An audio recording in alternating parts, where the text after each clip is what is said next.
یہ تین علامات جس عورت میں ظاہر ہوں تو سمجھ جاؤ کہ موت آنے والی ہے۔ حضرت علی رضی اللہ تعالیٰ عنہ نے فرمایا کہ جب عورت میں یہ تین علامات ظاہر ہو جائیں تو سمجھ لینا چاہیے کہ اس کی موت قریب آ چکی ہے اور چند دن کے اندر وہ عورت مرنے والی ہے۔ بسم اللہ الرحمن الرحیم۔ حضرت ابراہیم علیہ السلام نے ملک الموت سے، جن کا نام عزرائیل علیہ السلام ہے، دریافت کیا کہ اگر ایک آدمی مشرق میں ہو اور دوسرا مغرب میں، اور دونوں کا وقت ایک ہو، یا کسی جگہ روح قبض کرنی ہو جہاں وبا پھیلی ہو یا جنگ ہو رہی ہو، تو تم کیا کرتے ہو؟ تو انہوں نے کہا کہ اللہ کے حکم سے روحوں کو بلاتا ہوں، وہ میری انگلیوں کے درمیان سما جاتی ہیں تو میں انہیں قبض کر لیتا ہوں۔ ایک روایت میں یہ بھی ہے کہ پوری زمین ملک الموت کے لیے ایک پلیٹ کی طرح ہے، وہ جسے چاہتا ہے اس میں سے لے لیتا ہے۔ وہاب بن منبع کہتے ہیں کہ ایک بادشاہ نے کسی جگہ جانے کا ارادہ کیا، پہننے کے لیے بہترین لباس منگوایا، سواری کے لیے بہترین سواری منگوائی، اس پر سوار ہو کر بڑی شان و شوکت اور متکبرانہ انداز سے نکلا تو اس کے نزدیک کسی آدمی کی کوئی اہمیت نہ تھی۔ اسی دوران اس شخص کے پاس ایک بدحال اور پراگندہ شخص آیا اور اسے سلام کیا، لیکن بادشاہ نے اپنے غرور و تکبر کی وجہ سے اس کے سلام کا جواب نہ دیا۔ اس شخص نے اس کے گھوڑے کی لگام پکڑ لی۔ بادشاہ نے کہا کہ لگام پکڑ کر تو نے بہت بڑی غلطی کی ہے۔ اس نے کہا کہ میں تیرے پاس ایک ضرورت سے آیا ہوں۔ بادشاہ نے کہا میرے اترنے کا انتظار کرو۔ اس نے کہا نہیں، اسی وقت کا کام ہے۔ یہ کہہ کر اس نے لگام کو زور سے جھٹکا دیا۔ بادشاہ نے کہا کہ ٹھیک ہے، اپنی ضرورت بیان کر۔ اس شخص نے کہا کہ یہ ایک راز کی بات ہے۔ بادشاہ نے اپنا چہرہ اس کے قریب کیا۔ اس نے کان میں سرگوشی کی کہ میں ملک الموت ہوں۔ یہ سن کر بادشاہ کا رنگ تبدیل ہو گیا اور اس نے زبان لڑکھڑاتی ہوئی اور کہنے لگا کہ مجھے اتنی مہلت دے کہ میں گھر واپس جاؤں اور اپنی ضروریات پوری کر لوں، اپنی اہل و عیال کو الوداع کہہ لوں۔ ملک الموت نے کہا کہ اب اس کی اجازت نہیں، اب کبھی تو اپنے گھر والوں کو اور اپنے مال و متاع کو نہیں دیکھ سکے گا۔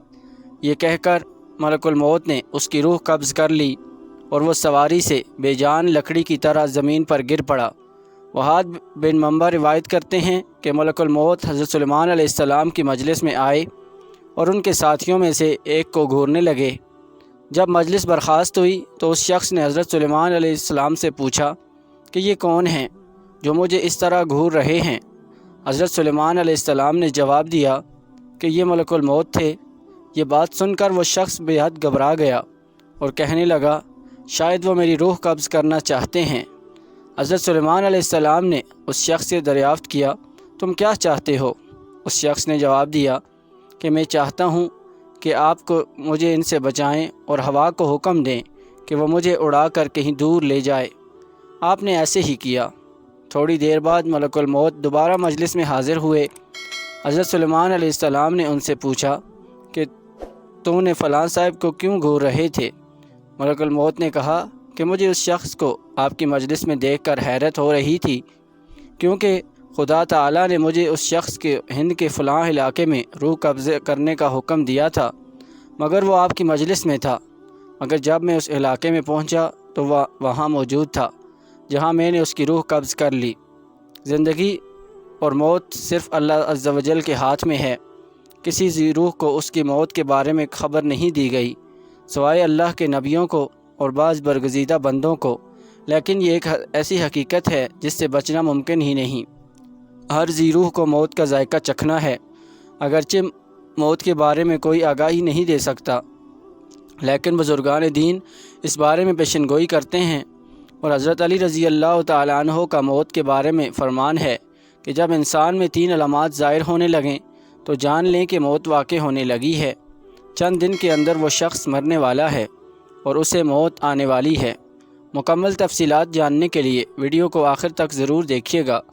محترم ناظرین، حضرت ابراہیم علیہ السلام جو کہ جید الانبیاء ہیں، حضرت یوسف علیہ السلام حضرت ابراہیم علیہ السلام کے پوتے تھے۔ حضرت یوسف علیہ السلام وہ نبی ہیں جن کو اللہ تبارک و تعالیٰ نے بڑے ہی حسن سے نواز رکھا تھا اور بڑی ہی خوبصورتی عطا کی تھی۔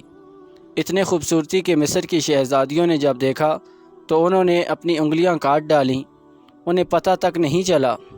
وہ حضرت یوسف علیہ السلام کے حسن میں اس طرح مگن ہو گئیں کہ ان کی نظریں یوسف علیہ السلام پر اس قدر مرکوز تھیں کہ انہیں سمجھ ہی نہ آیا کہ ہم ہاتھ کاٹ رہی ہیں یا سیب۔ حضرت یوسف علیہ السلام اس قدر خوبصورت تھے۔ حضرت یعقوب علیہ السلام جو کہ اللہ تعالیٰ کے نبی تھے، آپ کی حضرت اسرائیل علیہ السلام سے گہری دوستی تھی۔ حضرت اسرائیل علیہ السلام جب کبھی حضرت یعقوب علیہ السلام کے علاقے میں کسی شخص کی روح قبض کرنے آتے تو اس سے پہلے یعقوب علیہ السلام سے ضرور ملاقات فرماتے۔ یہ ان کی دوستی اور یارانہ تھا۔ حضرت اسرائیل علیہ السلام اس علاقے میں جس شخص کی بھی روح نکالتے تو حضرت یعقوب علیہ السلام کو آگاہ کرتے کہ فلاں شخص کی روح نکالنے جا رہا ہوں۔ حضرت یعقوب علیہ السلام نے حضرت اسرائیل علیہ السلام سے فرمائش کر رکھی تھی کہ اے میرے دوست، جب تم میری روح نکالنے آؤ گے تو مجھے اس دنیا سے پردہ دینے کے لیے آؤ گے تو مجھ سے وعدہ کرو کہ تم مجھے ضرور بتا کر آؤ گے۔ موت کے فرشتے نے اپنے دوست یعقوب علیہ السلام سے حامی بھر لی کہ جب بھی آپ کی روح نکالنے آؤں گا تو پہلے آپ کو اس بات سے باخبر کر دوں گا۔ دونوں کے مابین یہ بات طے ہو گئی۔ یعقوب علیہ السلام کی زندگی کے دن گزرتے گزرتے گئے، چلنے پھرنے کی عادت ختم ہو گئی، کھانے پینے کی لذت ختم ہو گئی، یعنی زبان کا ذائقہ ختم ہوتا گیا۔ اللہ کے نبی کی کمر ٹیڑھی ہو گئی اور آپ جھک گئے۔ رزق کا جو دانہ پانی تھا وہ بھی ختم ہو گیا اور موت کا وقت قریب آ گیا۔ اسی دن مالک الموت حضرت یعقوب علیہ السلام کے گھر داخل ہوئے اور اللہ کے نبی یعقوب علیہ السلام نے جب موت کے فرشتے کو دیکھا تو پوچھا کدھر آنا ہوا؟ وہ بولا کہ آپ ملاقات کے لیے آئے ہو؟ کہا نہیں، ملاقات کے لیے نہیں، بلکہ آج تو میں آپ کی روح قبض کرنے کے لیے آیا ہوں۔ تو آپ حضرت یعقوب علیہ السلام نے کہا کہ اے میرے دوست، ہمارے درمیان یہ بات طے ہوئی تھی کہ جب تم میری روح نکالنے آؤ گے تو مجھے پہلے بتا کر آؤ گے، لیکن تم نے مجھے بتایا تک نہیں۔ میرے ساتھ یہ وعدہ کیا تھا میں آنے سے پہلے بتاؤں گا، تو آپ کو اپنا وعدہ پورا کرنا چاہیے تھا۔ تب ملک الموت نے عرض کی کہ اے اللہ کے نبی، آپ کے ساتھ میری گہری دوستی ہے، یہ کیسے ہو سکتا ہے کہ میں آپ کے ساتھ کیا کوئی وعدہ بھول جاؤں اور آپ کو نہ بتاؤں؟ اے اللہ کے نبی اور اے میرے پیارے دوست، میں نے آپ کو ایک بار نہیں، دو بار نہیں، بلکہ کئی بار بتایا میں آپ کی روح قبض کرنے کے لیے آنے والا ہوں۔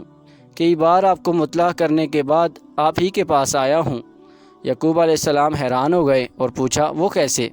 تو ملک الموت نے عرض کیا کہ اے اللہ کے نبی، کیا آپ کو یاد نہیں کہ آپ کے علاقے میں نے فلاں ابن فلاں کی روح نکالی تھی اور اس بوڑھے انسان کی موت کے بعد اس کی تدفین بھی آپ ہی نے کی؟ یعقوب علیہ السلام نے کہا کہ جی ہاں، مجھے یاد ہے۔ تو ملک الموت نے مزید کہا کہ آپ کے علاقے میں نے فلاں ابن فلاں ایک بچی کی روح بھی نکالی تھی، آپ کو اس کے بارے میں بھی یاد ہے؟ تو یعقوب علیہ السلام نے فرمایا کہ ہاں، مجھے اچھی طرح یاد ہے۔ کہا موت کے فرشتے نے کہ اے اللہ کے نبی، میں سرخ رنگ کی روح قبض کرنے کے لیے ہی نہیں آتا تھا، بلکہ آپ کو بار بار بتانے بھی آتا تھا کہ آج ان کی باری ہے، آپ بھی تیار ہو جائیں۔ آج اس بوڑھے کی باری ہے، آج اس کی باری ہے، آج اس نوجوان کی باری ہے، تو کل آپ کی بھی باری آنے والی ہے۔ اے اللہ کے نبی، میں آپ کو ایک بار نہیں بلکہ کئی بار بتا چکا ہوں۔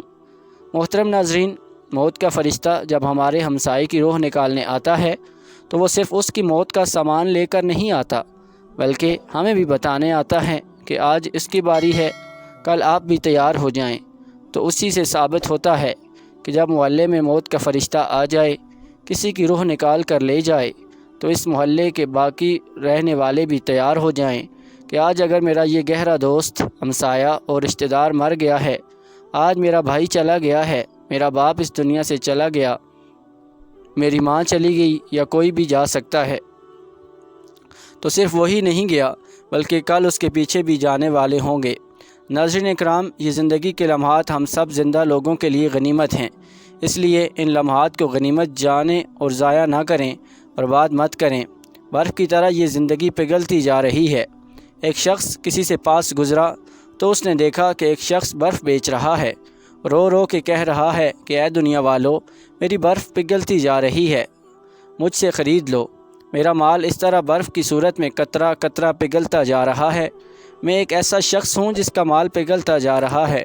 میری برف قطرہ قطرہ کر کے پانی بنتی چلی جا رہی ہے، تو میں خدا کا واسطہ ہے مجھ سے یہ برف خرید لو، کیونکہ اگر میں یہ برف ایسی پگھلتی رہی تو میرا نقصان ہو جائے گا اور مجھے خسارہ ہوگا۔ کسی سننے والے سمجھدار انسان نے اس کے قریب جا کر اسے کہا کہ بھائی جس طرح تیری کہانی ہے بالکل اسی طرح میری کہانی ہے۔ برف والے شخص نے پوچھا وہ کیسے؟ تو اس نے کہا کہ جناب تیری برف پگھلتی جا رہی ہے جبکہ میری قیمتی زندگی پگھلتی جا رہی ہے۔ جس طرح قطرہ قطرہ کر کے تیری برف پگھلتی جا رہی ہے اسی طرح لمحہ لمحہ کر کے میری زندگی بھی پگھلتی جا رہی ہے۔ اگر تو اپنی برف پگھلنے سے پہلے بیچ لے گا تو بدلے میں کچھ نہ کچھ پا لے گا، تو تجھے خسارے کا منہ نہیں دیکھنا پڑے گا، نقصان نہ ہوگا، تو فائدے میں رہے گا۔ بالکل اسی طرح مجھے بھی نقصان کا سامنا کرنا پڑے گا، یعنی اگر میں اپنی زندگی کی برف پگھلنے سے پہلے کچھ اعمال نہ کر لوں تو مجھے بھی قیامت کے دن خسارے کا سامنا کرنا پڑے گا۔ سیدنا حضرت علی المرتضیٰ رضی اللہ تعالیٰ عنہ نے فرمایا کہ زندگی میں جب 3 علامات ظاہر ہونے لگیں، یعنی جب 3 نشانیاں تمہارے اندر ظاہر ہو جائیں تو سمجھ جانا کہ موت کا فرشتہ کسی بھی وقت تمہارے دروازے پر دستک دے سکتا ہے۔ نمبر 1، جب سیاہ بال سفید ہو جائیں۔ نمبر 2، جب جسم میں سے طاقت و توانائی بالکل ختم ہو جائے۔ نمبر 3، جب کمر جھک جائے یا جب کمر ٹیڑھی ہو جائے۔ اللہ تعالی ہم سب کو موت کی تیاری کرنے کی توفیق عطا فرمائے، آمین۔ ناظرین، اگر آپ کو ہماری ویڈیو اچھی لگی ہو تو اسے لائک کریں اور مزید ایسی اسلامی ویڈیوز کے لیے ہمارے چینل کو لازمی سبسکرائب کریں۔ شکریہ، اللہ حافظ۔